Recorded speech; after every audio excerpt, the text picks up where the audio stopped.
Bonjour, j'espère que vous allez bien. Simplement pour vous avertir, moi, je n'aurai pas accès au chat pendant la conférence. Je préfère me concentrer sur vous. Alors, c'est Jonathan qui va faire le suivi au niveau des questions et au niveau des informations. Alors, sans plus tarder, je vais me présenter et par la suite, je vais faire un survol du contenu de la présentation d'aujourd'hui. Merci beaucoup d'être ici. Vous allez voir, je suis passionnée d'évaluation, je suis passionnée d'évaluation d'impact et aujourd'hui, je vais essayer d'élargir un peu la conception qu'on a de l'évaluation d'impact. Dans les dernières années, on est passé d'une tentative d'évaluer les résultats par le biais d'indicateurs, c'est-à-dire qu'on regardait est-ce que oui ou non l'indicateur a été modifié ou a varié et si ça avait été, s'il y avait eu un changement, on disait « Ah, ben, c'est notre projet qui a permis la variation ». Par la suite, on s'est rendu compte que non, ce n'était pas nécessairement ça. Il y a tellement d'autres facteurs qui peuvent venir influencer une situation que ce n'est pas nécessairement le projet. Donc, on a essayé d'améliorer les techniques pour essayer d'attribuer la variation des résultats. Et c'est devenu un peu comme une obligation de penser indicateur, chiffres pour mesurer des résultats. Alors aujourd'hui, je vais faire un survol de quelques méthodes d'évaluation d'impact. Donc, effectivement, on va parler d'évaluation d'impact randomisée, mais je vais essayer d'élargir un peu dans le fond, l'assiette d'évaluation qui vous sont disponibles au niveau d'évaluation de vos résultats pour essayer de faire autrement. Parce que c'est beau attribuer, mais ça n'explique pas tout. Et surtout, c'est très limitant au niveau de l'information que ça va vous donner. Alors, je me présente, Marie-Douce Primo. J'ai regardé un peu la liste des participants. Il y en a plusieurs d'entre vous que j'ai eu la chance d'avoir soit en formation ou soit des collègues que j'ai rencontrés. Donc, bonjour, je suis très contente de vous voir. J'aimerais avoir plus de temps pour discuter avec vous. Mais bon, on s'entend que Zoom est un peu aussi limité au niveau des contacts interpersonnels. Et moi, de mon côté, je me vois en gros plan, ce qui est très intimidant. Alors, je vais tout de suite sauter au niveau de la présentation. Donc, je suis professeure à l'ESG-UQAM, une ancienne collaboratrice permanente de CETIM International. Avant ça, j'ai maintenant plus de 18 ans d'expérience au niveau de l'évaluation de projets-programmes et je fais à la fois de l'évaluation plus traditionnelle, c'est-à-dire au niveau quantitatif, indicateur, et l'évaluation, dans les dernières années, en fait, je me suis un peu dirigée vers l'évaluation plus participative et démocratique. Parce que ce que je me rends compte, c'est que souvent, on fait l'évaluation, c'est un beau rapport, on le met sur une tablette, plus personne ne les utilise. Alors, moi, ce qui m'intéresse, c'est vraiment de trouver une manière de partager et de favoriser l'utilisation des résultats d'impact, des résultats en fait, à toute la chaîne de résultats au niveau des projets et de faire des changements, soit au niveau des projets, mais au niveau des organisations. Donc, je me suis orientée vers d'autres types d'évaluations qui, selon moi, sont plus propices à ce côté participatif, à ce côté démocratique. Mais ça ne veut pas dire que les premiers ne sont pas bons non plus. Je pense que les deux sont complémentaires et vont juste donner des informations différentes de la chose. Donc, vous voyez, je me suis déjà emportée dans les 5 premières minutes de cette présentation. Alors, je vais partager mon écran. Donc, vous voyez l'ensemble des dossiers que j'ai devant moi. Ta-ta-da! Et voilà, affichage. Là, c'est le moment où vous voyez que je ne suis pas très technique. C'est une chance qu'on a Jonathan qui est là pour moi. Donc, l'évaluation d'impact. Au niveau du contexte de la présentation, encore une fois, c'est que, surtout dans les dernières années, il y a une demande de plus en plus forte pour que les techniques d'évaluation permettent d'avoir des résultats de plus en plus rigoureux, de plus en plus utilisables au niveau de l'évaluation d'impact. Et c'est assez ironique parce que les gens ont vu rigoureuse et ont pensé tout de suite « Ah, rigoureux dans le style attribution ». Donc, il y a vraiment tous les économistes de la santé, les économistes du développement qui se sont mis à développer des techniques basées sur ce qu'on voit un peu au niveau de la santé pour être capable vraiment de mesurer exactement la variation d'un indicateur d'impact qui est lié à un programme. Donc, ce côté-là, il y a ce qu'on appelle maintenant l'évaluation d'impact qui est rigoureuse. Souvent, quand on utilise ce terme-là, on pense tout de suite, parfait, essai randomisé. Moi, ce que je vous amène, c'est que si vous lisez le texte initial, ce n'est pas du tout ça qu'on voulait. C'est quand on parlait d'évaluation rigoureuse, c'est oui, il y avait rigoureuse au niveau de l'attribution, donc c'est-à-dire de limiter le maximum les biais de sélection des participants pour être capable vraiment que le changement observé soit lié à l'intervention et pas à d'autres choses. Mais de l'autre aussi, c'était de dire, c'est pas suffisant de se concentrer sur un ou deux ou trois indicateurs. Ce qu'il faut, c'est essayer de voir l'ensemble des impacts, donc c'est-à-dire ce qui est mesurable et ce qui est non mesurable, et aussi ce qui était attendu et inattendu, donc les effets pervers souvent. Et en plus, c'était de donner la chance aux participants, en fait, aux parties prenantes tout au long du processus, que ce soit les bénéficiaires, mais aussi les autres, de vraiment exprimer qu'est-ce qu'ils ont vécu, parce que souvent, ça, ce n'est pas capté par les indicateurs. On peut dire, par exemple, qu'il y a une diminution du taux de mortalité, sauf qu'au final, ben, les gens sont beaucoup plus anxieux, sont beaucoup plus malheureux et il y a d'autres problématiques qui émergent. Donc, l'idée, c'est vraiment, quand on parlait d'évaluation d'impact rigoureuse, c'était vraiment d'élargir un peu la manière de capter les impacts et c'est ça que je vais vous proposer aujourd'hui. Donc, on va faire un petit survol, un vraiment petit survol, parce que mon objectif aussi, c'est de voir de votre côté quel type d'évaluation d'impact vous avez utilisé, puis d'avoir un peu votre expérience à vous. Je sais que ce n'est pas évident, donc d'après moi, dans le chat, ça va être des gros blocs, mais je veux quand même laisser la chance à vous, aux participants, dans le fond, de me parler de vos expériences en évaluation d'impact. Par contre, de mon côté, ce que je vais faire, c'est que je vais globalement parler de 5 évaluations d'impact, puis vous donner un peu des pistes si vous voulez aller un peu plus loin. Le premier, c'est bien sûr l'évaluation d'impact randomisée, c'est-à-dire celle qui est vraiment poussée. Esther Duflo a gagné le prix Nobel cette année d'économie. Pour ceux qui me connaissent, c'est un peu mon idole. Je pense que la journée où je vais la rencontrer, je serai plus capable de parler. Et pour ceux qui me connaissent, je parle beaucoup et je suis assez dynamique, mais je pense que c'est la personne la plus extraordinaire au monde.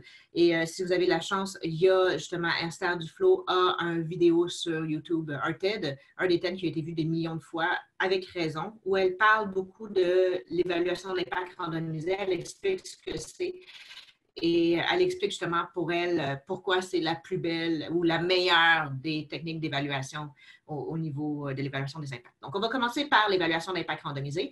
Par la suite, je vais parler de mon coup de cœur actuel, le Most Significant Change, donc la technique du changement le plus significatif. Je vais aussi vous expliquer pourquoi dans vos TDR, quand vous demandez à un évaluateur, il ne faut pas que vous écriviez changement le plus significatif si ce n'est pas ce que vous voulez comme technique. Donc, on va vraiment expliquer c'est quoi cette technique-là, qu'est-ce que ça suppose et qu'est-ce que ça implique. Donc, c'est une technique qui peut être utilisée au niveau des évaluations des résultats, mais aussi tout au long du processus. Donc, carrément, vous pourriez faire votre suivi-évaluation si vous réussissez à convaincre votre bailleur ou si c'est vos fonds propres avec cette technique-là, qui est mon coup de cœur actuel. Justement, je l'utilise sur 2 projets actuellement et en tout cas, je trouve que les résultats sont vraiment très, très, très, très intéressants. Donc, le modèle de Kirkpatrick et Kirkpatrick que j'ai utilisé justement 2 fois dans le cadre avec cette team pour l'évaluation de la formation. Donc, je pense que c'est vraiment intéressant parce que ça permet de penser autrement le changement. Souvent, on ne se pose pas la question de pourquoi est-ce que les choses changent, comment est-ce que le changement apparaît. Donc, le modèle de Kirkpatrick, justement, permet d'évaluer la formation, tout ce qui est formation-enseignement, et le fait en plusieurs phases. Donc, je vais vous montrer comment vous pouvez l'adapter justement à vos projets en donnant un exemple précis d'un projet que j'ai fait une évaluation au niveau d'un projet avec des infirmières, justement, de réhabilitation de la pratique. Et je vais vous montrer comment, justement, à chacune des étapes, ce modèle-là peut vous guider pour faire une évaluation spécifique. Donc, comment est-ce qu'on passe de la théorie à la pratique, de concrètement comment vous allez faire votre évaluation, si c'est le type de modèle qui vous intéresse. Le quatrième, de plus en plus populaire, c'est la récolte des effets. Donc, outcome harvesting, avec mon merveilleux accent français-anglais un peu mélangé. La récolte des effets, super intéressant comme technique parce que ça remet en question la logique de l'évaluation. Pour toutes les autres évaluations, habituellement, ce que vous allez faire, c'est le modèle logique. Donc, votre arbre, pour ceux qui ont fait les cours en gestion axée sur les résultats. Donc, pour les autres, c'est vraiment l'idée de recréer la chaîne de résultats. Donc, comment est-ce que vos résultats vont apparaître? Et à partir de ça, on va mettre en place une évaluation. Vous allez voir que cette technique-là met à terre cette logique-là, dit non, ce n'est pas comme ça qu'on arrive à faire une évaluation d'impact. Ce n'est pas par là qu'on devrait commencer. Et le dernier, c'est le World Café. Le World Café est une technique justement participative qui est utilisée habituellement plus au niveau des discussions, au niveau du brainstorm, tout ça, mais de plus en plus, on voit qu'on peut l'utiliser aussi en évaluation. Et c'est super intéressant comme alternative au groupe de discussion. Parce qu'il y a beaucoup de défauts au niveau des groupes de discussion, on va en revenir. Mais le Work Café permet justement de corriger certains de ces défauts-là du groupe de discussion, puis vraiment d'aller chercher quelque chose de beaucoup plus riche au niveau des évaluations.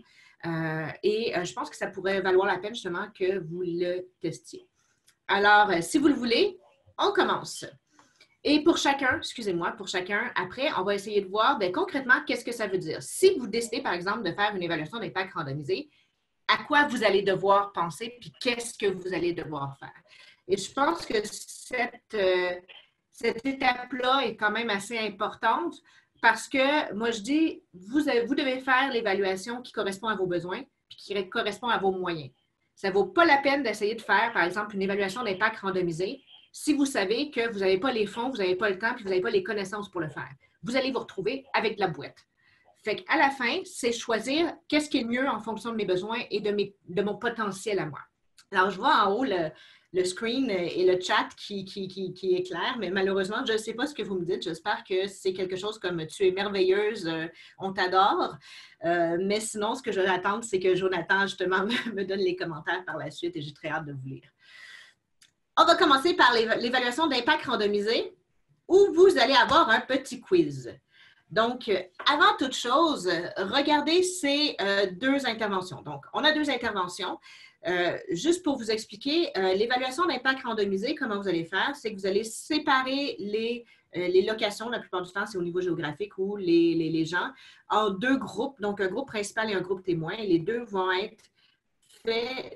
groupes vont être faits de manière aléatoire. C'est-à-dire que, techniquement, les gens avaient autant de chances d'être dans un groupe que dans les autres. Et habituellement, c'est qu'on pige. Donc, si par exemple, c'est au niveau d'une formation des jeunes, j'ai 150 personnes potentielles, à la place de choisir, ce que je vais faire, c'est que je vais piger.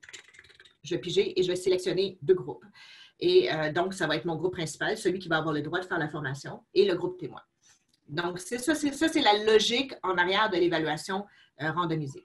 Pourquoi est-ce qu'on randomise? C'est qu'on dit, comme j'ai pigé, techniquement, les deux groupes devraient être comparables. Et s'ils sont comparables, techniquement, la différence entre les deux devrait être similaire. Mais avant toute chose, regardons ceci. Ça, c'est un peu ce que vous faites actuellement. Oups là, on a une erreur.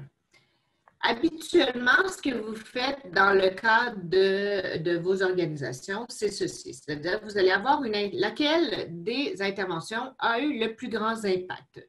Donc, est-ce que c'est le A, est-ce que le B, ou on n'a pas l'information qu'il faut pour répondre à la question? Vous allez avoir un merveilleux sondage qui vient d'apparaître devant vous. Personne ne répond?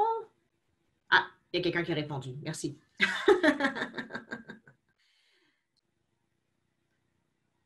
Il vous reste 40 secondes.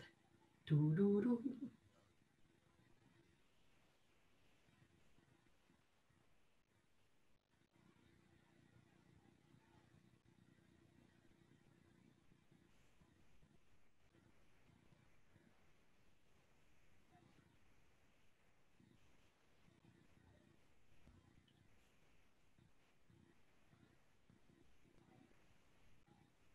Et ne vous gênez pas, hein, personne ne sait qui a répondu quoi.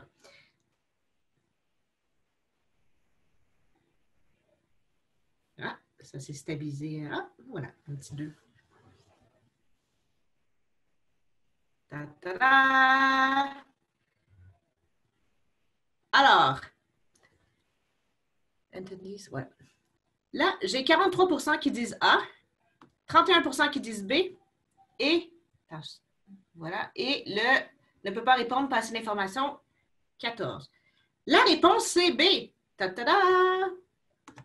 Pourquoi?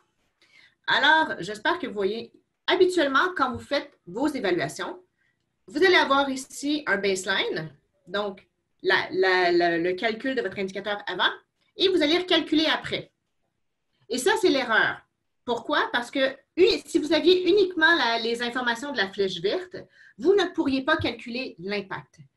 L'impact correspond à mon groupe principal et mon groupe témoin et la différence entre les deux. Donc, l'impact réel, c'est la variation entre avant, après et entre mes deux groupes témoins. Donc, l'impact ici est beaucoup plus faible que l'impact ici. Et ça, c'est un risque. Quand vous regardez vos indicateurs, ici, vous auriez eu une diminution. Et là, le risque, ça aurait été de dire « Oh non, mon intervention n'a pas fonctionné parce que mon indicateur me montre que la situation est pire après qu'avant. » Mais si vous n'aviez rien fait, donc on voit ici le groupe témoin, si vous n'auriez rien fait, ça aurait été encore pire. Donc ça, l'évaluation d'impact randomisé vous permet de savoir réellement, d'attribuer, donc, de dire ça, c'est mon impact lié à mon projet pour de vrai. Et pas de vous fier uniquement à la variation entre le avant et le après de vos indicateurs. Voilà. Donc, ce qu'on voit dans les dernières années, c'est qu'il y a vraiment eu une explosion des évaluations d'impact randomisées, même si ça reste quand même un peu marginal. Pourquoi? Bien parce que, un, c'est vraiment cher. Je vais vous le dire, là, on parle de entre 500 000 à 1,5 million les évaluations d'impact actuellement randomisées à grande échelle qui sont actuellement mises en place. Donc, c'est sûr que ce n'est pas n'importe qui se dit « Bon, j'ai un projet à 20 000 US, on va faire une évaluation d'impact randomisée. » Donc, on pourrait le faire si on a les connaissances à l'interne, mais il y a aussi beaucoup de raisons de pourquoi est-ce qu'on voudrait le faire. Donc, l'idée quand même, c'est qu'on voit qu'il y a eu quand même une énorme augmentation des évaluations d'impact randomisées sur 6 ans. Donc, on est passé de moins de 50 à près de 280, de ce que je me rappelle du chiffre exact, 285. Et on voit aussi que la majorité d'entre eux touchent l'Afrique. Donc, la deuxième, soit l'Afrique ou l'Asie du Sud aussi a eu plusieurs importants. Donc, pourquoi? Bien, sûrement parce que la Banque mondiale aussi, c'est les régions où elle intervient le plus. Voilà. On voit aussi que vous voyez ici, ça c'est l'ensemble donc des études et les secteurs dans lesquels on a publié justement des effets contrôlés randomisés, donc les évaluations randomisées. Ce qu'on voit ici, c'est que la majorité des évaluations d'impact randomisées vont toucher tout ce qui est le secteur de la santé, de la nutrition et de la population. C'est quand même un type d'évaluation d'impact qui provient ou qui est très inspiré de ce qui se fait en santé. Fait que c'est tout à fait normal que la première des transitions a été faite dans un domaine qui était similaire. Donc, tout ce qui est santé publique, bien, on voit souvent des évaluations d'impact randomisées. Le deuxième, c'est en éducation. Donc, l'éducation, souvent, s'inspire de ce qui se fait de la santé s'inspire de ce qui se fait de l'éducation. Donc, c'est les deux domaines aussi de base au niveau de l'évaluation. C'est là où la majorité des tendances d'évaluation sont nées. Donc, c'est tout à fait logique aussi que c'est les deux endroits où est-ce qu'ils ont le plus d'effets randomisés. On voit quand même qu'il y en a certains au niveau de tout ce qui est protection sociale. Il y a des effets randomisés qui ont été justement au niveau de montants qu'on donnerait à la population pour protéger, comme pour les femmes, par exemple, enceintes, etc. Et très, très marginalement au niveau de l'agriculture et du développement rural. Et la majorité, FIDOC en fait de plus en plus, mais c'est quand même marginal. Donc, encore une fois, ce qu'on se dit, c'est que l'évaluation d'impact randomisée vise justement à attribuer l'impact d'un projet. C'est quoi la différence entre attribuer et contribuer? Bien, c'est simple, c'est attribuer, c'est je suis pas mal certaine. J'aime pas dire certaine parce que en tant que chercheur, j'ai de la misère à dire qu'on est certain de quoi que ce soit. Mon mari est complètement fou quand il parle avec moi parce qu'à chaque fois qu'il me pose une question, ma réponse c'est « ça dépend ». Et si vous avez fait un cours avec moi, vous le savez, ça dépend très souvent. Mais l'idée, c'est là, c'est qu'on veut arriver le plus proche possible d'une certitude. Donc, on veut être capable d'attribuer à un projet ou à un programme une variation d'un impact. Ici, vous avez encore une fois le contrefactuel, c'est le groupe témoin. Ça, c'est le groupe principal qui a reçu l'intervention. Et la différence entre les deux, c'est votre impact. Donc, c'est-à-dire que si les deux ici étaient pareils, il y en a un qui a reçu ou qui a bénéficié de l'intervention, l'autre n'a pas bénéficié, bien, la différence entre les deux, c'est ça votre variation. Donc, ce n'est pas de ici à ici, c'est juste entre les deux. Donc, ce que vous voyez ici, c'est que même si vous n'aviez rien fait, il y aurait eu une variation. Sauf que votre intervention a permis d'accentuer, dans le fond, la progression que vous auriez observée. Ça nécessite quoi? Bien, ça nécessite un groupe principal et un groupe témoin, donc le contrefactuel, qui vont être sélectionnés de manière aléatoire.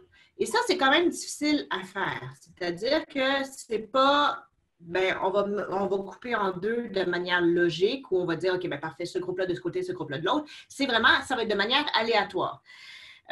Donc, on va la plupart du temps soit piger ou même Excel est capable de le faire à votre place si vous êtes à l'aise avec Excel, mais moi, j'avoue que je suis encore old style pigé. Ou je demande à quelqu'un d'autre qui est à l'aise avec les logiciels pour le faire. Et ça va vous demander aussi un avant-après. L'idéal, c'est un avant-après pour les deux groupes, mais quelquefois, vous allez avoir uniquement un avant-après pour le groupe principal, donc le groupe qui va avoir bénéficié de l'intervention, et un après pour le contrefactuel.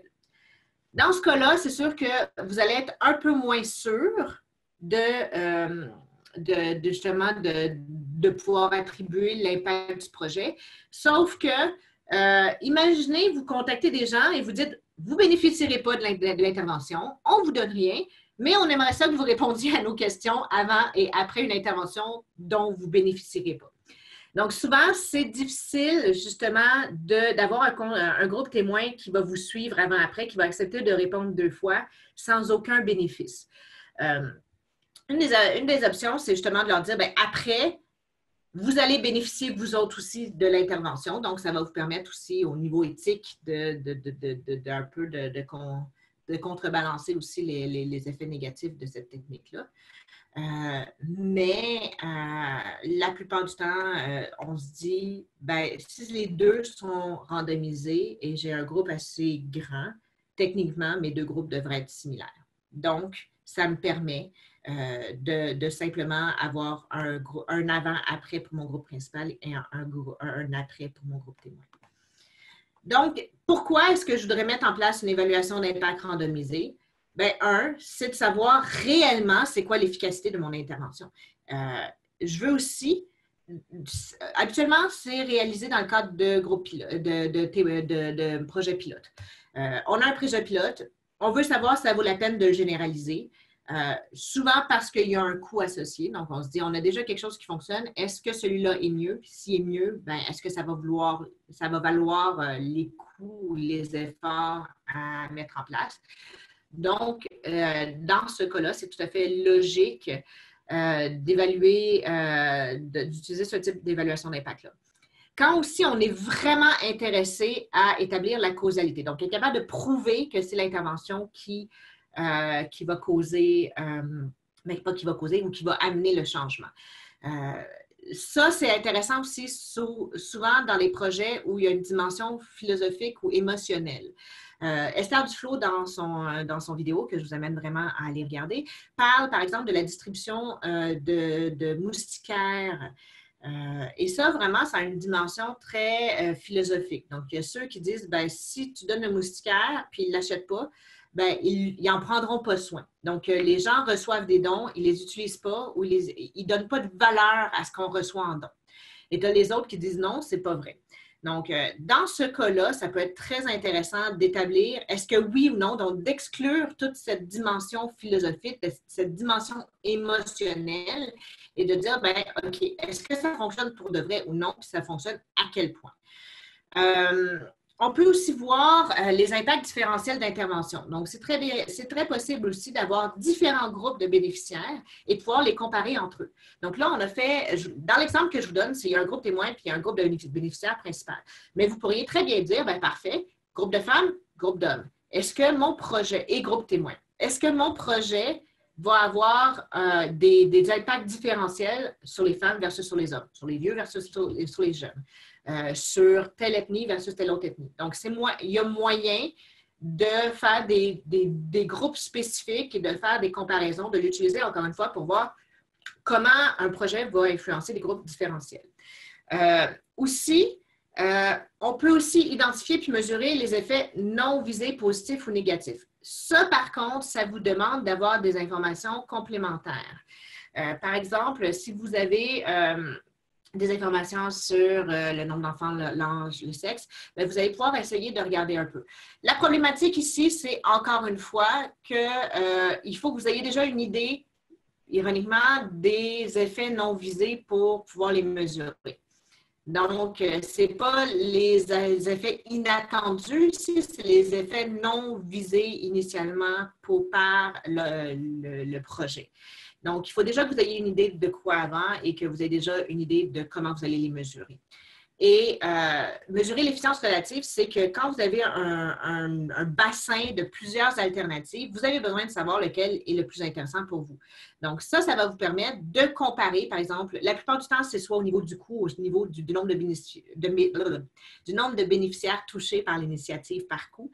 Et ça va vous permettre de comparer entre eux plusieurs types d'initiatives entre elles et de déterminer laquelle, selon vous, va être la plus efficiente dans le cadre de votre projet. Mais encore une fois, ça, je mettrai un bémol parce que en concret, ça c'est beau en théorie, mais en pratique, le contexte a beaucoup, beaucoup d'influence. Donc, c'est jamais un one size fits all. Il faut quand même utiliser son jugement. Par exemple, dans le cadre du vidéo avec Esther, elle donne l'exemple justement du dévermifusage. Donc, le fait qu'au niveau de l'éducation, le fait de se débarrasser des verres, de débarrasser les enfants des verres, a un impact est beaucoup moins cher et un impact plus grand au niveau de l'éducation que beaucoup d'autres types d'interventions. L'autre intervention qui est très intéressante aussi, c'est de sensibiliser. Mais encore une fois, il faut utiliser son cerveau. C'est pas vrai que c'est un one size fits all, c'est pas vrai que c'est le type de mesure qui va marcher n'importe où. Donc, encore une fois, je pense qu'il n'y a rien qui permet aux chiffres d'être généralisables partout. C'est un des problèmes au niveau de l'évaluation d'impact randomisé. Aussi, ce que j'ai dit, c'est que l'évaluation d'impact randomisé, ça vous demande quand même un effort de collecte et des connaissances qui sont assez pointues. Donc, qui dit connaissance, qui dit effort de collecte, dit tching, tching, tching, tching. Donc, ce n'est pas tout le temps que ça va être pertinent de faire une évaluation d'impact randomisé. Ce que je vous dis, c'est vous pouvez entreprendre ce type d'évaluation-là quand, ce programme-là, il est d'importance stratégique. C'est-à-dire que vous avez vraiment besoin de savoir est-ce que ça va fonctionner, puis est-ce que ça va fonctionner mieux que ce qui existe déjà. Il faut que ce soit, la plupart du temps, un projet pilote. Donc, si c'est un projet qui a été rodé, qui a été mis en place plusieurs fois, bien, c'est plus ou moins pertinent. On a déjà une bonne idée de est-ce que oui ou non ça fonctionne. Fait que souvent, c'est plus ou moins pertinent de rajouter des couches. Good enough, souvent, est suffisant. Aussi, l'idée, c'est que si c'est un programme qui peut être adapté ou appliqué à plusieurs groupes, bien, c'est habituellement intéressant de savoir, est-ce que l'intervention va avoir le même type d'effet sur plusieurs groupes. Donc, dans ces cas-là, ça peut être intéressant de voir, est-ce que ça va être bénéfique pour tous ou il y a certains groupes qui vont être pénalisés, puis dans ce cas-là, d'essayer de prévoir comment un peu atténuer les effets pervers pour le deuxième groupe. Aussi, il faut penser, pour l'évaluation d'impact, plus il y a de temps entre le moment où le projet se termine et le moment où on va faire, dans le fond, où l'impact se matérialise, plus ça va être difficile de prouver que c'est vraiment votre intervention. Donc, il va y avoir plein de facteurs qui vont venir influencer la chose. Donc, habituellement, l'évaluation d'impact randomisée, ce n'est même pas des impacts qu'on mesure, c'est des effets. Ça va être des effets qui vont être très, très liés dans le temps avec ce qu'on va mesurer. Donc, c'est même, vous voyez, l'impact dans ce cas-ci est utilisé comme impact dans le terme anglophone, impact, qui regroupe à la fois les effets et les impacts et non pas impact dans ce que vous avez appris au niveau de la gestion axée sur les résultats qui est la finalité.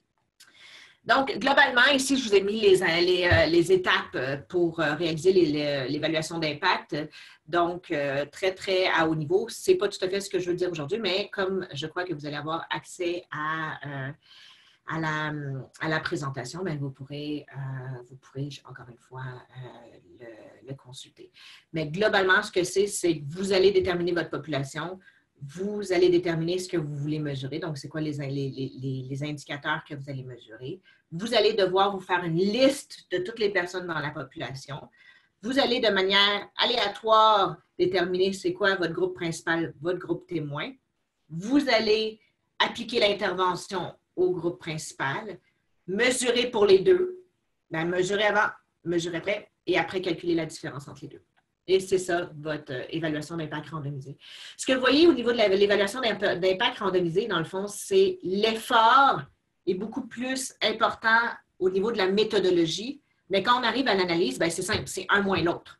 On ne se casse pas la tête.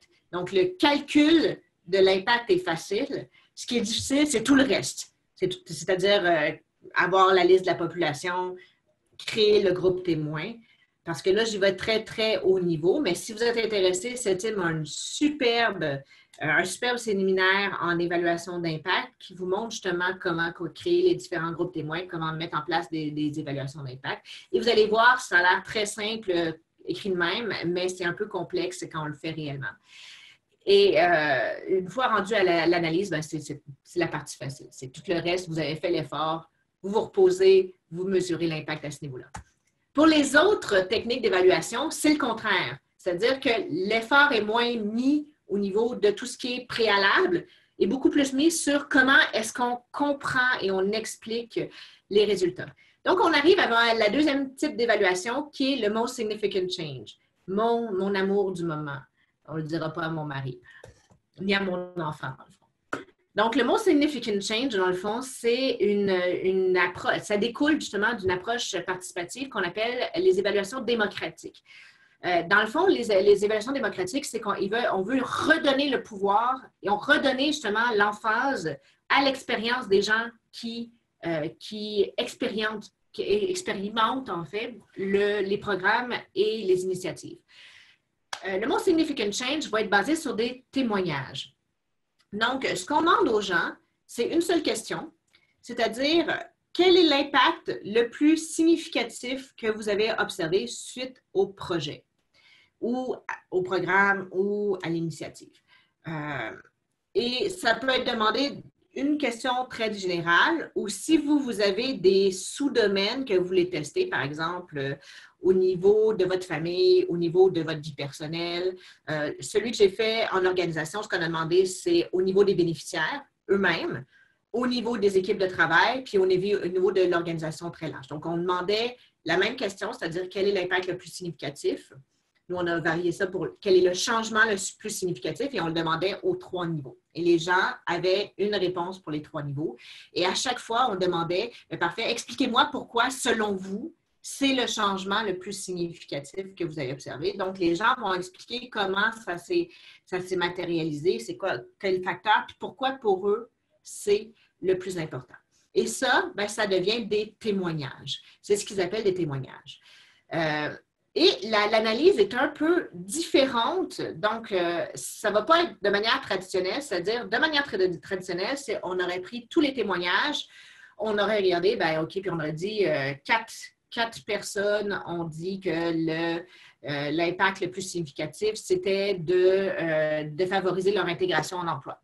2 personnes ont dit, ben, ça a été d'augmenter le salaire familial, le salaire global ou le revenu familial et de leur permettre d'avoir une meilleure vie. Donc, ça aurait été une approche traditionnelle, mais ce n'est pas ce qui est fait dans le cadre du Most Significant Change. Dans le Most Significant Change, en fait, vous allez avoir une première étape où on va recueillir des témoignages. Donc, vous allez avoir des sous-groupes de participants. Vous allez, par exemple, avoir les bénéficiaires, les gestionnaires, les précepteurs. Et pour chacun, on va passer les mêmes questions. Et par la suite, on va revenir à un niveau supérieur qui est un comité qui va être créé avec des représentants d'un peu partout qui, eux, vont passer à travers tous les témoignages et qui vont sélectionner ceux qui, selon eux, sont les plus significatifs. Donc, on voit qu'ils vont prendre connaissance de toutes les informations et pour chacun des niveaux, faire un choix eux-mêmes. Et vous pouvez soit avoir un comité, mais vous pourriez carrément le faire par région, c'est-à-dire faire le même exercice par région. Et par la suite, on remonte un niveau supérieur, c'est-à-dire que les témoignages les plus significatifs sont présentés, soit aux bailleurs de fonds ou au comité de pilotage du projet, et eux prennent connaissance des témoignages. Et dans le fond, c'est ça qui est utilisé pour démontrer la preuve, donc démontrer l'impact le plus significatif du projet dans différents domaines. Et c'est vraiment des témoignages. Donc, on voit que c'est une manière complètement différente de penser l'analyse. Ce que ça fait, c'est que, ça permet justement une réflexion complètement différente liée à l'initiative. Donc, on va se poser la question, ben, c'est quoi les changements, puis comment est-ce qu'on peut pérenniser les changements en se basant sur l'expérience. Ça permet aussi de passer d'une approche rationnelle liée aux chiffres à comprendre vraiment comment les gens ont vécu et vraiment voir, selon nous, qu'est-ce qui représente le plus ce qu'on voulait voir. Ça permet aussi de mettre en place justement une discussion au niveau des valeurs et d'essayer de comprendre ce qu'étaient les changements qui devaient être perçus ou compris ou voulus par le comité et même par les bailleurs. Et souvent, ce qu'on se rend compte, c'est que les bénéficiaires ne donnent pas du tout ou les bénéficiaires ou même l'ensemble des parties prenantes qui sont impliquées, donnent pas du tout la même valeur ou mêmes impacts que les autres strates. Et dans ces cas-là, bien, ça permet de faire justement une rétroaction puis de mettre en place un dialogue pour essayer d'aplanir et d'arriver à un consensus au niveau de ce qui est voulu au niveau d'un programme. Donc, ça peut être utilisé au niveau des résultats, mais ça peut être aussi utilisé au niveau du suivi-évaluation. Et de plus en plus, c'est utilisé justement de manière continue dans des projets où on voit qu'il y a vraiment des intérêts divergents pour essayer de mettre une roue dynamique, puis justement de repenser la manière de voir les impacts tout au long du projet. C'est aussi une technique qui est vraiment axée sur l'apprentissage organisationnel puis la modification des initiatives. Parce qu'en demandant c'est quoi le changement le plus significatif, pourquoi et comment, bien, ça fait émerger justement les facteurs qui ont aidé ou qui ont nui. Et ça fait en sorte aussi qu'on essaie de réfléchir au niveau de l'apprentissage organisationnel sur bien, comment est-ce qu'on peut pérenniser et changer les choses pour bonifier ou pour donner un peu plus de traction au niveau des changements, au niveau des résultats. Et encore une fois, bien, ça donne un narratif lié à l'initiative. Puis souvent, c'est beau des chiffres, mais le narratif permet de beaucoup plus convaincre et de beaucoup plus toucher les gens. Même pour vous, pensez-y. Dans un rapport d'évaluation, oui, c'est beau les chiffres, vous allez dire, ah, ben, ça a l'air d'avoir un impact, mais ce qui touche le plus, c'est les témoignages. Parce que c'est au niveau humain qu'on va aller rechercher les gens. Par contre, la plupart du temps, le Most Significant Change, donc la technique, va être ajoutée à d'autres techniques. Parce que c'est beau, mais ce n'est pas suffisant. Globalement, ce que vous allez faire, c'est les 7 étapes. C'est que vous allez commencer par déterminer qu'est-ce que vous voulez évaluer, l'ensemble, une partie, et spécifier ça va être quoi la collecte de données. Pourquoi est-ce qu'on spécifie la période? C'est parce que c'est une technique qui peut prendre énormément de temps. Donc, attendez-vous pas à un 25 jours avec évaluateur dans ce type de technique-là. C'est vraiment quelque chose qui prend beaucoup plus de temps, mais l'avantage, c'est que ça peut être fait aussi à l'interne. Par quelqu'un à l'interne parce que l'évaluateur, c'est un facilitateur. Ce n'est pas lui qui va faire l'analyse. C'est comme l'analyse est réalisée par les parties prenantes qui vont être dans le comité, puis par les gens du projet, bien, l'évaluateur a besoin plus d'être un facilitateur, donc d'être capable de faciliter, de mobiliser les gens que d'être un évaluateur typique qui a un background en évaluation pure. On va sélectionner les participants, donc la population générale, mais surtout les petits sous-groupes et la structure aussi de participation. Donc, je vous ai dit qu'on peut diviser en petits groupes et après avoir le comité de pilotage pour chacun. Donc, est-ce que vous allez avoir un seul, plusieurs régions? Comment vous allez structurer? Dans le fond, c'est la deuxième étape. Par la suite, vous allez réaliser l'évaluation et vous allez aller vers la direction qui, par la suite, va faire une rétroaction. Donc, la rétroaction fait partie de l'évaluation dans ce cas-là. Et il va y avoir aussi une technique de validation, c'est-à-dire que chaque étape va valider les choix réalisés par l'étape d'avant et l'étape d'après. De plus en plus, on voit qu'il y a une 8e étape qui est mise en place, c'est-à-dire qu'en fonction des changements qui émergent, bien, on va rajouter une quantification, c'est-à-dire que, on le sait, les bailleurs de fonds aiment beaucoup les chiffres, les organisations souvent aussi. Donc, ce qu'on va rajouter, c'est une partie, comment est-ce qu'on peut mesurer les impacts qui ont émergé? Comment est-ce qu'on pourrait prouver que ces changements-là, qui sont les plus significatifs, ont vraiment eu lieu? C'est encore une fois quelque chose que moi, je trouve vraiment intéressant parce qu'on voit le changement. Par exemple, dans le changement Most Significant Change qu'on a utilisé au niveau des organisations, ça a fait en sorte que lorsqu'on a travaillé avec le comité de pilotage, qui avait des gens des ressources humaines, de l'organisation, des ordres infirmiers, du ministère de la Santé, du ministère de l'Éducation, à la même table, même d'un organisme de recrutement, tous ensemble, quand ils ont lu les témoignages, ils ont eu chacun quelque chose qui est venu les chercher.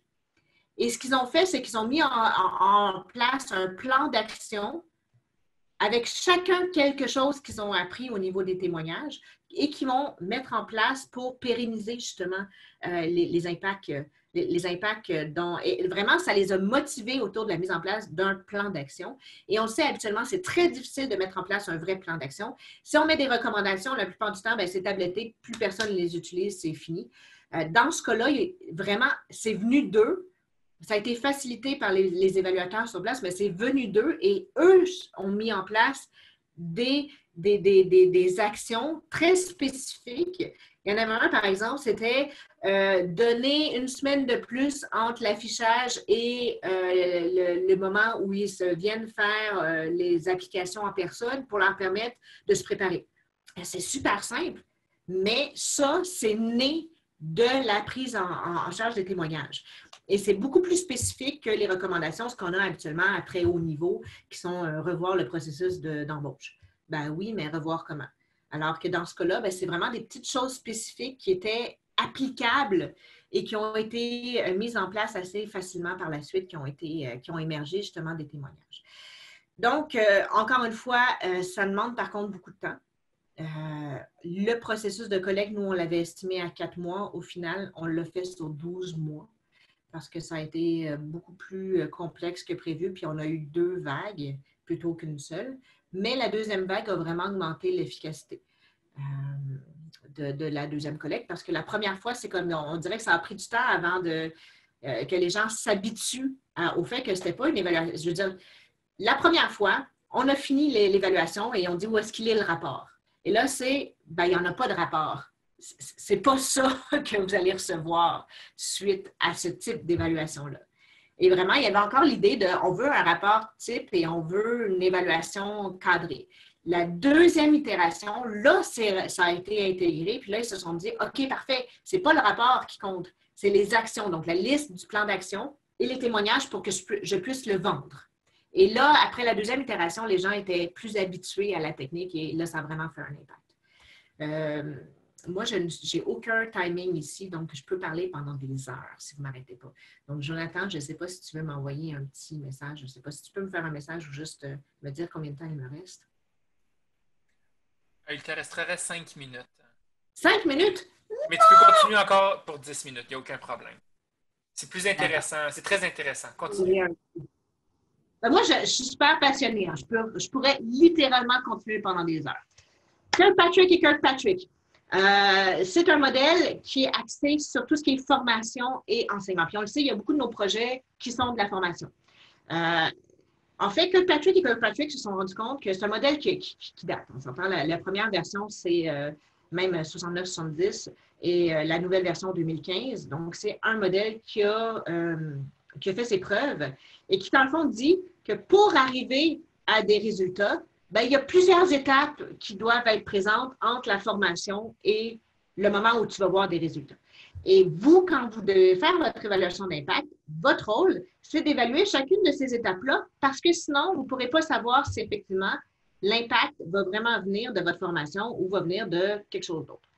Donc, globalement, un exemple ici, la première étape, c'est les résultats. Donc, ce que ça dit, et c'est la raison pourquoi, après, par exemple, une formation ou un enseignement, on vous pose la question, est-ce que vous avez été satisfait? Est-ce que vous avez trouvé Marie-Douce sympathique? Est-ce qu'elle vous a tombé sur les nerfs pendant 45 minutes en disant, mon Dieu, c'est la pire formatrice au monde? Ou au contraire, vous avez trouvé ça intéressant, vous avez trouvé ça fascinant. La raison étant que si vous avez trouvé ça pertinent, si vous avez aimé la logistique, si vous avez aimé le format, il y a plus de chances que vous soyez ouvert à essayer d'implanter ce qu'on vous a montré. Donc, ça, c'est la première étape, c'est-à-dire qu'on va évaluer les réactions par rapport à une formation. Deuxième étape, c'est on va évaluer l'acquisition de connaissances, de compétences et d'attitudes. Donc, globalement, si je vous forme, c'est que je veux vous amener quelque chose, je veux vous permettre d'apprendre quelque chose. Ici, j'espère qu'après la formation, ça casse un peu la tendance à évaluer votre projet uniquement par la variation de votre indicateur 1 et 2 et que ça vous montre qu'il y a d'autres manières d'évaluer ça, l'impact, qui sont peut-être plus pertinentes par rapport à ce que vous vouliez faire. et que ça vaut la peine de tester un peu, si votre bailleur vous le permet, bien sûr, les eaux de l'évaluation d'impact de projet. Donc, l'idée, c'est, je vais tester dans un deuxième temps l'acquisition de connaissances. Le comment, je vais venir justement à la prochaine diapo. Troisième chose, c'est, bien parfait, une fois que j'ai des nouvelles connaissances, compétences et attitudes, bien, est-ce que je les applique? Et sinon, pourquoi? Donc, la troisième des étapes, c'est est-ce que je passe de la formation, j'ai appris des nouvelles choses, à est-ce que j'ai une modification de ma manière d'agir ou de ma performance dans mes situations de travail ou ma situation autre. Si vous faites une formation, par exemple, aux agriculteurs sur les nouvelles techniques, est-ce qu'ils les appliquent? Et enfin, bien, les résultats au niveau de la finalité. Comment vous pouvez faire ça? Ça, c'est un exemple justement d'un projet que j'ai réalisé où on a recréé en fonction des résultats ce qui s'était apparu. Et dans le fond, c'est un programme où on a utilisé la technique suivante, dans le fond, le harvest, la récolte des effets pour recréer la chaîne logique, donc de ce qui avait vraiment eu lieu, et voir justement est-ce que c'est vraiment l'initiative et quelles parties de l'initiative ont permis l'atteinte des résultats. Donc, le premier niveau, ce qu'on a fait au préalable, c'est on a dû structurer justement tout ce qui était les formations en fonction des objectifs d'apprentissage. Parce que, en fait, on est arrivé dans le projet, puis les infirmières savaient qu'il y avait quelque chose, mais ils ne savaient pas vraiment ce qu'ils avaient fait, puis ils ne savaient pas vraiment pourquoi ils l'avaient fait. Donc, la première des étapes, c'est OK, on va s'asseoir, puis on va regarder quelles activités vous avez réalisées, puis qu'est-ce que vous avez montré comme information, et structurer un peu ça.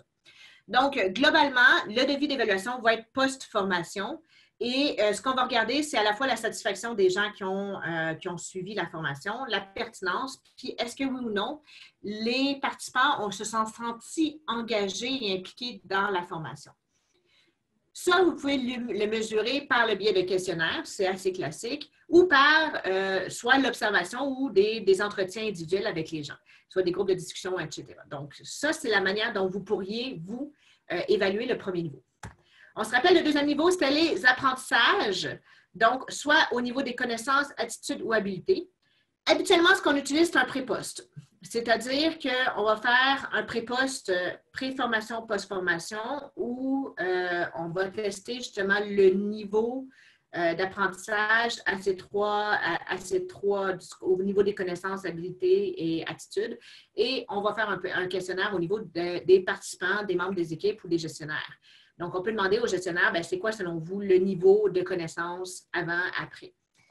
Par la suite, on va regarder au niveau des transferts, des changements de comportement. Habituellement, soit on va y aller au niveau prospectif, c'est-à-dire qu'on va suivre les gens sur le milieu du travail après la formation, ou on va attendre un peu puis on va leur demander en rétrospectif de faire un bilan. Et l'idée, c'est vraiment d'essayer d'être attentif aussi, je veux dire, il faut que cette évaluation-là prenne en compte combien de temps ça va vous prendre pour faire le changement de comportement. C'est pas vrai que le lendemain de votre formation, avec toute la volonté que vous allez vouloir, c'est là où est-ce que vous allez mettre en place le changement. Habituellement, il y a un certain délai, donc cette évaluation-là, habituellement, va être un peu décalée par rapport à la formation. Ça peut être fait soit par le biais de questionnaires ou d'entretiens, aussi au niveau de l'observation, si vous êtes dans une démarche participative où vous êtes à la fois un membre de l'équipe et un formateur. Et le dernier, c'est tout ce qui s'appelle l'évaluation des résultats, ce qui est à peu près plus classique. Donc, il faut que pour que vous arriviez à ce niveau-là, avoir évalué tout ce qui est préalable, et ça peut être fait, encore une fois, de manière assez classique, questionnaire, entretien, données de suivi de l'organisation, encore une fois. Et si vous allez dans une approche quantitative, vous allez être capable de calculer le retour sur l'investissement de cette formation-là en fonction de ce qui a été non seulement payé, mais au niveau des ressources mises en œuvre pour mettre en place le programme. La récolte des effets, très, très, très courte. Donc, on l'a vu, je l'ai utilisé pour la technique avant. La récolte des effets, c'est on va repenser l'ensemble du processus. C'est-à-dire qu'à la place de faire la chaîne des résultats puis de mesurer les impacts prévus, on va dire, voilà, on va procéder à l'inverse. Je vais regarder c'est quoi qui a changé, puis je vais essayer de voir qu'est-ce qui a amené le changement. Puis je vais voir, est-ce que c'est mon intervention qui est liée à cette chaîne-là de résultats inversés. Donc, dans ce cas-là, ça vous permet vraiment de capter tous les effets, attendus ou non, parce qu'on essaie de ne pas avoir d'attente par rapport à ce qui est comme changement. C'est-à-dire qu'on va vraiment juste regarder quel changement j'ai observé, puis qu'est-ce qui a causé le changement, puis on essaie de voir, bien parfait, mon intervention, elle est liée à quoi à ce niveau-là. Donc, on fait vraiment l'approche inverse. Ça vous permet aussi de cibler les résultats qui sont objectivement vérifiables. Parce que ce qui n'est pas vérifiable, ben, vous ne pouvez pas les cibler. C'est une force, mais c'est aussi une faiblesse. C'est aussi habituellement un type de logique qui permet justement aux parties prenantes qui ne sont pas tout à fait à l'aise avec les évaluations d'embarquer facilement. Parce qu'on leur demande, bien, OK, dans les derniers mois, qu'est-ce qui a changé? Puis là, ils vont dire, bien, j'ai plus de gens qui viennent au travail, ils sont plus performants, ou au contraire, bien, la majorité des gens sont malades, j'ai 17% de mon équipe qui est tombée en burn-out. Et en fonction de ça, vous allez essayer de voir bien, pourquoi. Puis ça vous permet justement d'essayer de voir, bien, est-ce que c'est mon programme ou mon projet qui est la cause de ces changements-là? Et ça peut être oui, ça peut être non. Et encore une fois, ça vous permet vraiment d'adapter le niveau de collecte. Vous pouvez aller très, très large ou cibler dans une petite question, c'est-à-dire au niveau organisationnel, quels sont les changements ou au niveau carrément du pays. Donc, vous pouvez faire très court, très large et adapter justement les niveaux de collecte en fonction de ça. Fait que la mesure des résultats peut être collectée de manière qualitative, quantitative, utiliser tout ce que vous avez à votre disposition, suivi de documentation. Donc, c'est très large. On essaye de voir tous les effets ou tous les changements qui sont observés, puis après, on essaye de voir, bien parfait, dans tout ça, positif et négatif, qu'est-ce qui est lié à mon programme? Donc, on voit que c'est vraiment une autre manière de penser l'évaluation où on va carrément à l'inverse. Le World Café, encore une fois, c'est que souvent, c'est intéressant de continuer à faire des groupes de discussion, mais des groupes de discussion, ça peut être très, très long. Et dès qu'il y a des gens avec un différentiel de pouvoir dans des groupes, bien, ça fait en sorte qu'il y a des gens peut-être qui ne vont pas parler ou non. D'où l'idée du World Café. Le World Café, encore une fois, c'est une technique qui va permettre justement de faire émerger un dialogue entre les différents groupes, justement parce que comme on va changer les groupes de fois en fois, bien, s'il y a un problème de différentiel de pouvoir dans un premier groupe, bien, ça va quand même permettre à la personne de bonifier dans le groupe suivant. Donc, ça fait en sorte qu'éventuellement, tout le monde va pouvoir participer et partager et vraiment exprimer ce qu'il veut.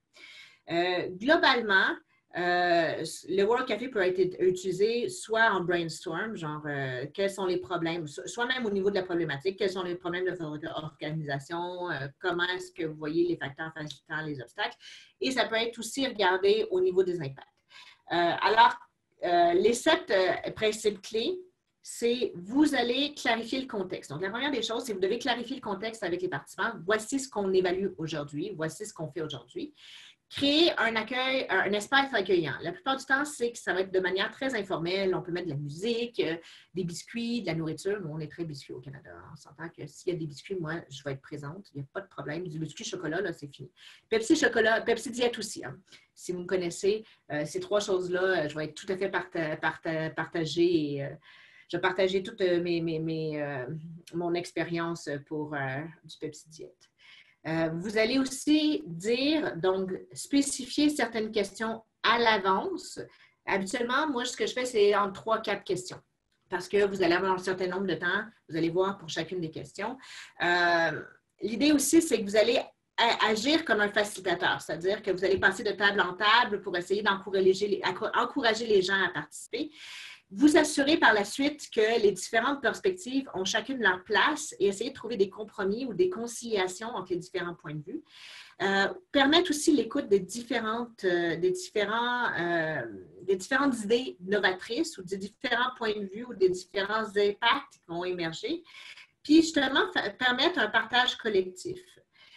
Comment est-ce que vous faites ça? Bien, je vous ai fait ici un peu la marche à suivre. C'est globalement, vous allez prendre tout le monde dans la même salle et les diviser en groupes d'à peu près 4-5 personnes chacun. Chacun des petits groupes va être devant actuellement une table avec un papier où il va y avoir les différentes questions rédigées sur le papier. Pour chacune des tables, vous allez avoir une personne, dans le fond, qui va être le rapporteur. Donc, qui va être la personne qui va rester systématiquement à la table alors que les autres vont bouger de table en table.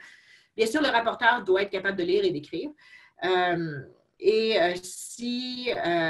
capable justement d'agir plus comme un facilitateur. Donc, un rapporteur par table et on va donner un certain temps pour que chacune des tables traite chacune des questions. Donc, la première question, ça va être par exemple, quel est l'impact que vous avez observé au niveau de l'organisation?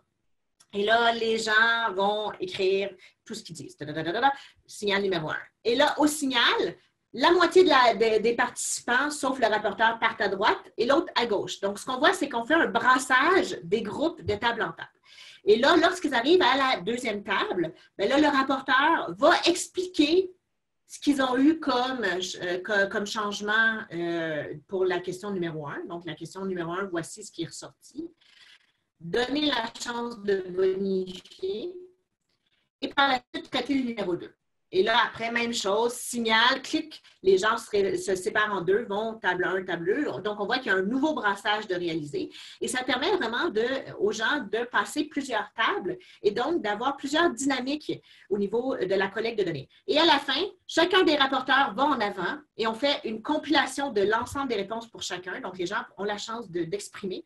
On fait une compilation pour chacun et ça vous donne, dans le fond, une collecte beaucoup plus riche au niveau de chacune des questions. Et vous pouvez faire ça plusieurs fois et ça vous permet justement de prendre, par exemple, si vous avez fait 4 ateliers World Café, ça vous fait 4 groupes de discussion où c'est très, très riche et vous faites une collecte globale, une conciliation globale. Alors voilà, ça a été rapide. J'aurais continué pendant des heures. Jonathan, est-ce que tu veux prendre la relève? Est-ce qu'on a le temps de prendre... J'espère qu'on a le temps de prendre des questions ou des commentaires. Allô? Ta-ta-da! Merci beaucoup, Marie-Douce, pour la pertinence de ton propos, mais surtout le dynamisme avec lequel tu l'as partagé avec nous ce matin. Alors, Jean-Michel Delagrave, je suis directeur des services professionnels de 7e International. J'ai le plaisir de vous rejoindre de Montréal ce matin, mais à toutes et à tous qui nous rejoignez de l'Afrique de l'Ouest, de l'Afrique centrale, Haïti, on a plusieurs participants qui se sont signifiés au départ, Madagascar, donc on a des gens un peu partout sur la planète qui nous ont rejoints.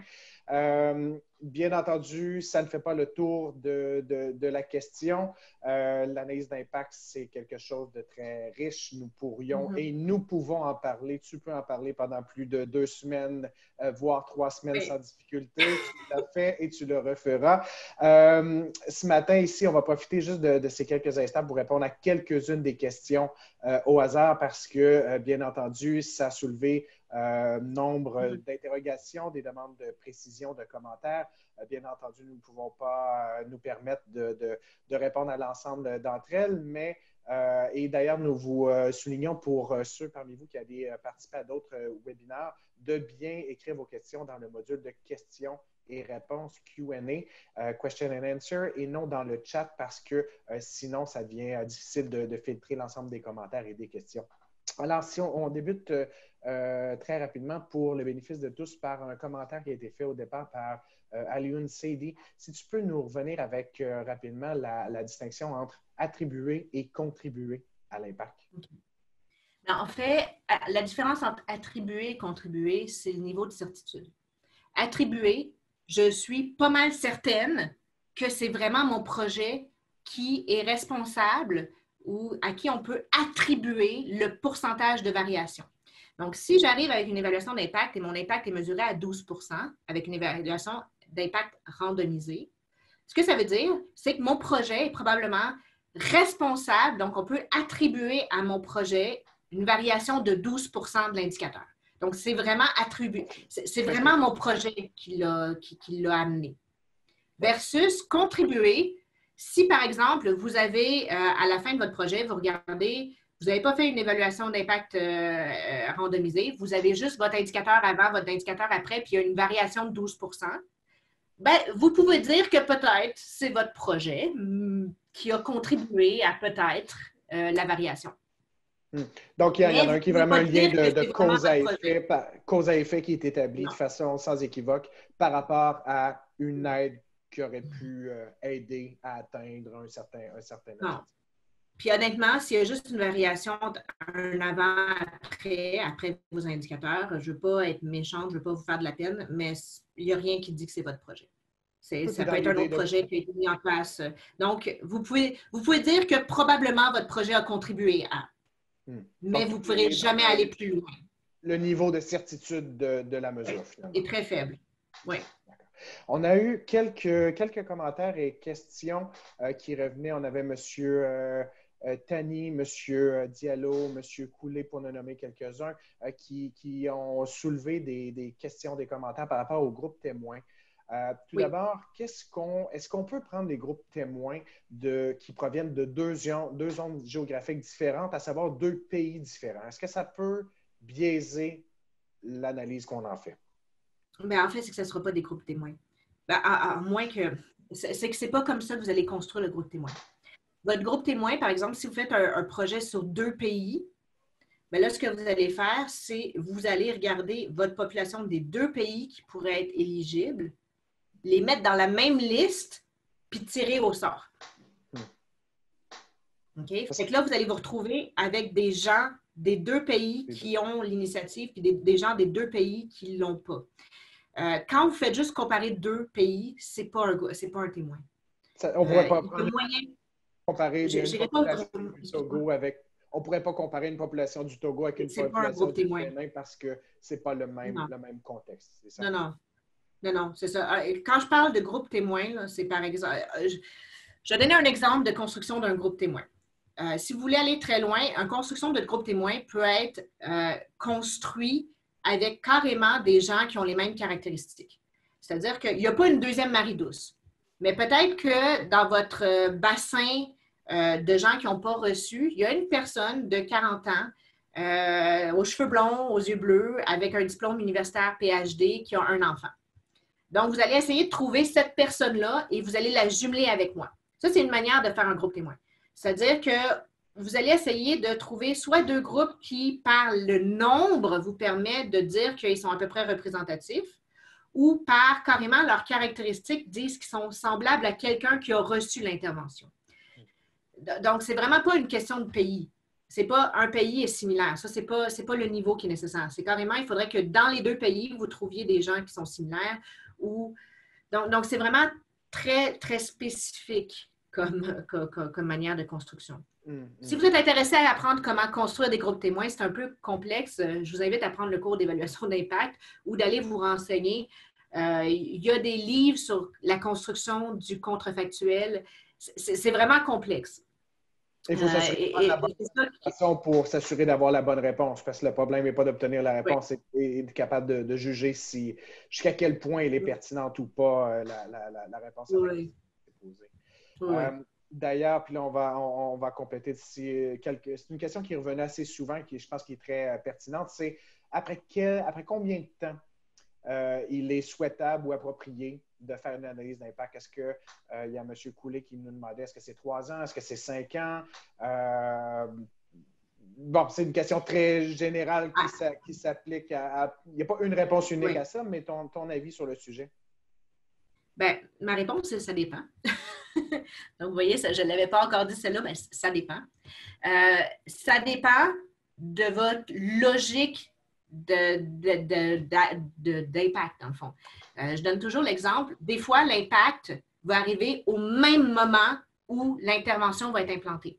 Par exemple, si vous êtes dans une ville et vous vous rendez compte que, dans le fond, il y a un problème de mortalité lié au trafic, aux accidents de la route, et quand vous faites le mapping, vous vous rendez compte que il y a 3 intersections où la majorité des accidents ont lieu, et vous dites, mais moi, mon projet, c'est de mettre en place des policiers 24 heures sur 24 à chacune de ces 3 intersections-là pour forcer les gens à respecter le code de la route. À partir du moment où le policier est là, les accidents sont réduits et il y a moins de mortalité parce que la mortalité dépend des accidents. Fait que ça, c'est un cas extrême où, à partir du moment où je mets en place l'intervention, je suis tout de suite capable de savoir s'il y a des résultats. Donc, vous pourriez quasiment faire l'évaluation d'impact, laisser comme, mettons, 2 semaines, vous seriez correct. Dans d'autres cas où c'est quelque chose de plus complexe, par exemple, quand on s'intéresse à la pauvreté, à l'éducation ou à l'augmentation de la performance, c'est pas aussi simple. C'est pas aussi, moi j'appelle ça clean cut. C'est-à-dire que vous devez vous asseoir et vous dire, bien parfait, voici comment je pense que les résultats vont apparaître et voici combien de temps je pense que pour sauter d'une étape à l'autre, combien de temps je dois laisser. Et c'est ça qui va vous permettre justement d'avoir une idée de quand est-ce que vous allez pouvoir commencer à mesurer les impacts.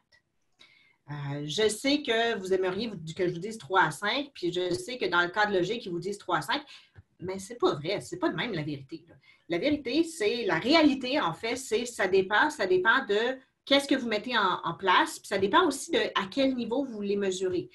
Si vous regardez la majorité des évaluations d'impact, c'est des choses assez comme, par exemple, au niveau de la vaccination. La vaccination, vous mettez une intervention, on le sait tout de suite si ça a un impact sur la vaccination ou non. Donc, c'est très rapide. On parle de 6 mois pour l'évaluation d'impact randomisé, 6 mois après. Il y en a d'autres où ce qui nous intéresse, c'est plus loin. Donc, c'est-à-dire, ce n'est pas juste la vaccination, mais c'est la mortalité ou les changements de comportement ou les variations. Je veux dire, ça va prendre beaucoup plus de temps et ça peut prendre 3, 5 ans, 10 ans. Mais rappelez-vous que plus on s'éloigne de l'intervention, plus ça va être impossible de prouver que c'est vraiment votre intervention qui a eu l'influence. Vous allez juste pouvoir dire que ça semble avoir contribué. Se dilue avec le temps, évidemment. Mais c'est ça, c'est qu'il y a tellement d'autres choses qui peuvent arriver, tellement d'autres projets, tellement de situations. Je veux dire, le COVID, le COVID va changer à peu près toutes les manières d'agir au niveau organisationnel. Fait que tous les projets de formation, si on essayait de les évaluer maintenant, la situation a changé. Tu ne peux plus savoir si c'est la formation ou non qui a eu un impact. En effet. Bon, écoute, on aurait pu en discuter encore très longuement. Oui, je vais malheureusement, on ne pourra pas répondre aux 24, 25 autres questions, commentaires. Je vais répondre à la dernière question qui a été demandée par plusieurs personnes. Est-ce qu'on va avoir accès à la présentation?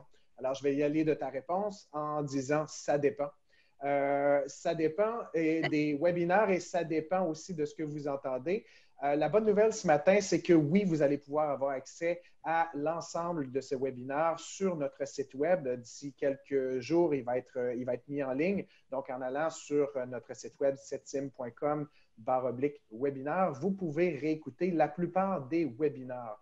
Cependant, nous nous suggérons d'être assidus parce que ce ne sont pas tous qui seront disponibles pour des raisons légales et de droit d'auteur. Certains ne peuvent pas être écoutés par la suite. Alors, je vous invite d'ores et déjà à mettre à votre agenda. On va avoir des webinaires comme ça à toutes les semaines pour les prochaines semaines, les prochains mois, pour ceux en français tant qu'en anglais. Demain, pour ceux parmi vous qui sont bilingues, on a un webinaire qui va être sur les abnormally low tenders in a changing donor environment. Donc, ça va être un qui touche la passation des marchés, le procurement, qui va être animé demain en anglais. On a toute une panoplie de sujets qui s'offrent à vous, pas seulement l'analyse d'impact, la gestion de projet. Je viens de parler de la passation des marchés. On a aussi les ressources humaines jeudi à la même heure, à 10 heures, qui va toucher du retour du personnel au milieu de travail suite à cette pandémie. Donc, c'est un autre webinaire qui va avoir lieu. Tout comme un sujet connexe, une suite la semaine prochaine, un autre webinaire qui va toucher du pilotage de la performance en période de crise. Donc, à nouveau, on vous invite à consulter notre site web pour voir l'horaire complet et à vous inscrire à notre liste d'informations pour pouvoir obtenir la possibilité de s'enregistrer à l'avance. Donc, ça, c'est un des services qu'on a mis en place durant cette période de crise de manière à s'assurer de pouvoir garder un contact avec vous alors qu'on ne peut malheureusement pas se déplacer dans vos pays ou que vous ne pouviez vous déplacer dans l'un de nos centres de formation. La deuxième méthode étant, comme la plupart d'entre vous l'ont probablement reçu dans leur boîte courriel, la possibilité de poser des questions spécifiques à l'un de nos experts. Donc, on a mis en place un service d'assistance technique gratuit pour ceux parmi vous qui font partie de la grande famille Setsim, qui sont des alumni. Vous avez la possibilité d'aller sur le site web et nous poser une question qui sera communiquée à l'un de nos experts qui vous répondra gracieusement. Donc, ça, c'est la deuxième méthode qu'on a mis en place pour garder le contact. Bien entendu, ce n'est pas parce qu'il y a un ralentissement des activités que nos activités sont complètement à l'arrêt. Vous avez la possibilité de nous écrire, de nous appeler et d'être en contact avec l'une de nos coordonnatrices. Et ce matin, justement, on a un petit cadeau, une petite surprise parce que, outre la voix et les écrits, on a le plaisir de mettre un visage sur une voix ou des mots. Les personnes de, tout d'abord, notre coordonnatrice senior pour l'Afrique de l'Ouest, Mme Ingrid Martin, qui nous rejoint. Bonjour à tous. J'aime ça, moi, toutes les semaines, on est des surprises pour tout le monde. Alors, c'est très agréable, merci. Puis, on est bien heureux de vous savoir derrière vos écrans. À toutes les semaines, vous êtes tout le temps là et c'est vraiment très apprécié pour nous, pour nos consultants. Là, on a eu de la chance d'avoir la conférence de Marie-Douce qui est, comme vous l'avez vu, quelqu'un de très, très généreux. Et moi, ce que j'aime avec Marie-Douce, c'est qu'on a finalement les mêmes goûts, c'est-à-dire les biscuits, le chocolat. Donc, c'est sûr que si vous venez à un moment donné nous rejoindre à Montréal, vous aurez accès à tout ça avec nous. Alors, en attendant, passez une belle journée, puis on se retrouve à très bientôt. Merci. Et pour ceux parmi vous qui provenaient de la région de l'Afrique centrale ou encore de Madagascar ou d'Haïti, vous avez peut-être eu le plaisir d'échanger plus tôt avec Mme Véronique, qui est aussi parmi nous ce matin. Alors, elle a un petit bonjour à vous faire elle-même.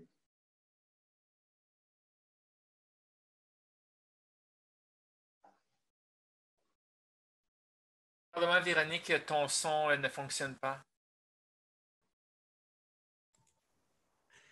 C'est ça, on innove, Véro, on innove, on t'écoute. Alors, on le fera en langage des sourds et muets ce matin, Véronique. Alors, elle vous souhaite le bonjour. Ah, tiens, vous voyez, ses équipes sont à pied d'œuvre derrière elle-même. Alors je complète en vous souhaitant à toutes et à tous une excellente journée. Gardez-vous en santé, faites attention à vous et sur ce, je vous invite à nouveau à nous rejoindre pour les prochains webinaires. C'est toujours un plaisir de garder le contact avec vous, même si c'est à distance. Et sur ce, je cède la parole à notre président directeur général, M. Larbi Benouna. Merci Jean-Michel. Encore une fois, merci à Marie-Douce de partager son savoir avec nous tous, très instructif. Et merci à vous tous de votre présence assidue chaque semaine. Donc, comme je disais, j'espère bien que cette crise sera derrière nous à un moment donné, puis qu'on va pouvoir se retrouver dans nos centres de formation, vous accueillir comme d'habitude. Entre-temps, prenez soin de vous, soyez prudents, puis n'hésitez pas à nous écrire, à nous donner de l'information par rapport à votre pays, votre situation, comment ça se passe. Donc, comme l'a souligné Jean-Michel, même si on est en confinement, puis on travaille à distance, on est là pour vous. Notre équipe est disponible. Donc, n'hésitez pas à nous écrire, à nous donner de l'information sur votre pays, sur votre situation. Puis, encore une fois, soyez prudents, puis au plaisir à notre webinaire. Merci et bonne journée. Au revoir.